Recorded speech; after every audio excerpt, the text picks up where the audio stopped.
semana, o Plano Aberto traz uma série de entrevistas com os candidatos a reitor e a vice-reitor da Universidade Federal de Ouro Preto. O regulamento e normas das entrevistas foram acordados com representantes das chapas. A ordem de entrevista foi sorteada na presença de todos os representantes. E o tempo, igual para todos os candidatos, é de 10 minutos. Nossa entrevista de hoje é com os candidatos da Chapa 5, o FOP Cidadã, formada pelos professores Hernani Araújo e Luiz Seixas. Hernani Araújo é engenheiro civil, mestre e doutor em estruturas pela USP. Atuou em trabalhos sociais junto à comunidade. Luiz Seixas é geólogo, mestre pela UNB e doutor pela Universidade de Paris. Entre as suas principais propostas estão a criação dos institutos de nanotecnologia, construções de centros de encontros universitários em todos os campi e a construção do hospital universitário do curso de medicina. A primeira parte da entrevista consta de uma pergunta que deve ser respondida obrigatoriamente pelo candidato a reitor e outra pergunta que deve ser respondida obrigatoriamente pelo candidato a vice-reitor. É bom lembrar que essas duas primeiras perguntas, e apenas elas, foram enviadas previamente aos candidatos a pedido deles mesmos. Bom, sejam bem-vindos ao Plano Aberto, candidatos. A entrevista começa a contar a partir de agora, o tempo é de 10 minutos. A primeira pergunta é para o candidato a reitor. Candidato, a UFOP, assim como outras universidades públicas, passou e ainda passa por um plano de reestruturação que é o REUNE. De acordo com o governo federal, muitos aspectos dessa estruturação ainda precisam ser superados. Entre eles, autonomia universitária, melhor gestão, expansão versus qualidade e valorização da docência. Na UFOP, quais serão os pontos primordiais para consolidar o REUNE? O REUNE foi implantado em todas as universidades que aderiram a este plano do governo federal, mas em cidades com características normais, principalmente com relação à expansão. Diferentemente, Ouro Preto é uma relíquia da história do Brasil e patrimônio da humanidade. E como tal, deveremos centrar todas as nossas forças para replanejar o REUNE, aqui quanto à expansão da UFOP, para criar infraestrutura para dar qualidade de vida à nova população que está chegando, como professores, estudantes e técnicos administrativos, sem afetar o inchaço da cidade patrimônio da humanidade. Bom, a próxima pergunta é para o candidato a vice-reitor. Candidato, a universidade se sustenta em 3 pilares fundamentais, que é o ensino, pesquisa e extensão. Hoje, há um desafio de melhor integrar essas bases e estreitar os laços com a comunidade. Como a UFOP pode agregar essas bases do conhecimento, realizando uma ponte estreita entre seus estudos e as comunidades em que possui unidades?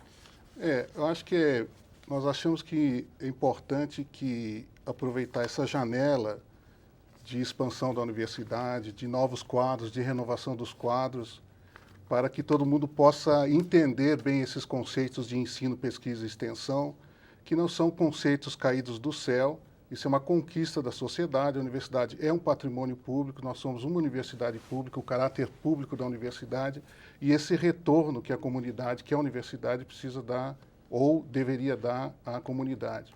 Então, são várias as formas que isso pode ser feito, através das pesquisas que são realizadas, através do próprio ensino, que podem chegar a contribuir com a melhoria da qualidade de vida, com o desenvolvimento científico e tecnológico, com também mais diversidade, cultura, etc., junto à comunidade. Bom, com relação à gestão administrativa, a Chapa 5 prevê a criação dos sistemas automatizados de gerenciamento para diferentes processos administrativos. Como funcionariam esses sistemas, candidatos? A um projeto, que áreas ele beneficiaria? Olha, isso é uma questão evidente, tá certo? É uma necessidade. Hoje em dia você perde muito tempo com procedimentos burocráticos. Já foi iniciado isso nos últimos anos e é uma necessidade e deve dar continuidade a isso. São vários os procedimentos que têm que ser feitos, desde progressão funcional, distribuição de alunos por sala, horários de turmas, horário de professor, etc. Uma série de procedimentos que podem e devem ser automatizados e melhorados para que a gente possa realmente gastar o tempo naquilo que é mais importante para a comunidade, para quem trabalha e para quem estuda dentro da universidade. E beneficiaria todas as áreas, então? Não, evidentemente, todas as áreas. Bom, um grande problema enfrentado na universidade é a evasão escolar. Como lidar com essa questão aqui na UFOP? Nós temos colocado muito a questão da socialização, que a universidade não é só ensino, pesquisa e extensão, mas também socialização do estudante.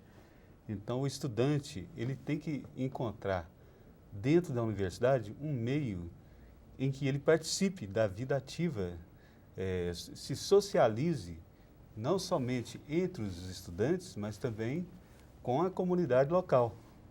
Isso é muito importante para que evite a evasão universitária.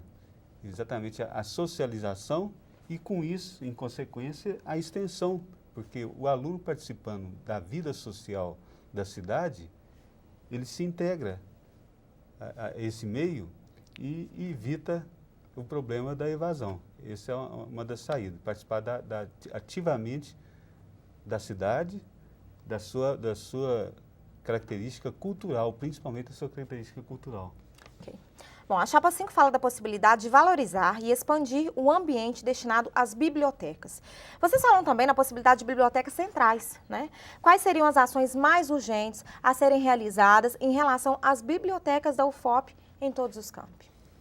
Efetivamente, na sede central, Ouro Preto, nós propomos na nossa carta-programa a construção de uma biblioteca central, uma biblioteca adaptada às condições tecnológicas mundiais, que hoje está presente aí, e com espaço adequado e aberto a toda a comunidade 24 horas.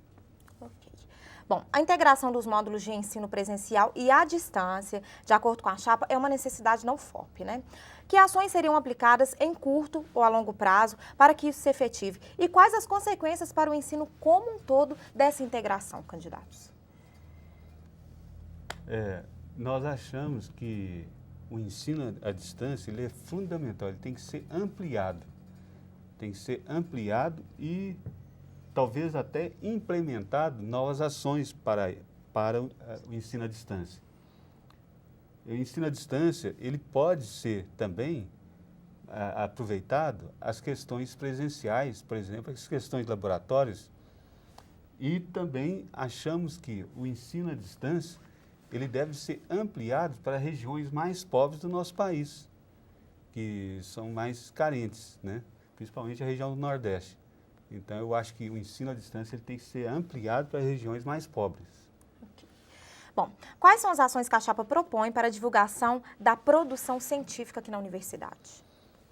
A produção científica, nós achamos que a nossa universidade tem que se nivelar às melhores universidades do mundo.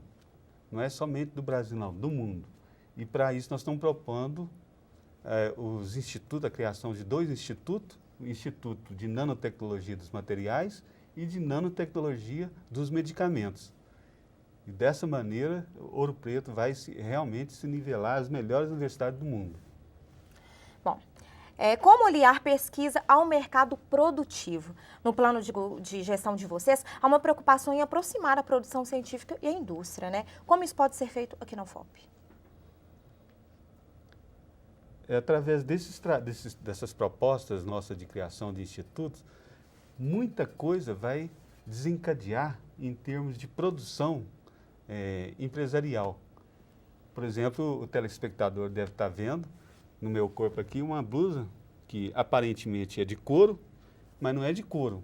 Isso aqui, a textura é de couro, aparentemente é de couro, mas não é de couro. É um produto importado da China e isso aqui eu paguei, é nanotecnologia.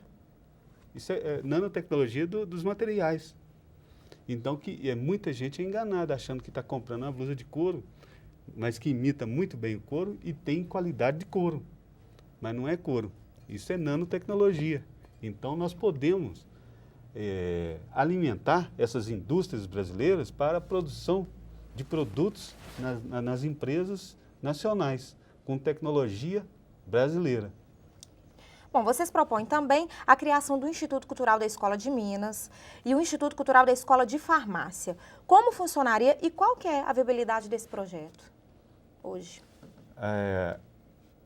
Seriam esses prédios, que são prédios históricos, que estão no centro da cidade, que seriam transformados nos institutos. Um, o Instituto de Nanotecnologia dos Materiais e o outro, o Instituto de Nanotecnologia dos Medicamentos. Então, como a gente viabilizaria? O espaço está aí, ele já está lá, só precisa ser adaptado. Se você ter uma ideia, o prédio da Escola de Minas tem 7.000 metros quadrados de área construída.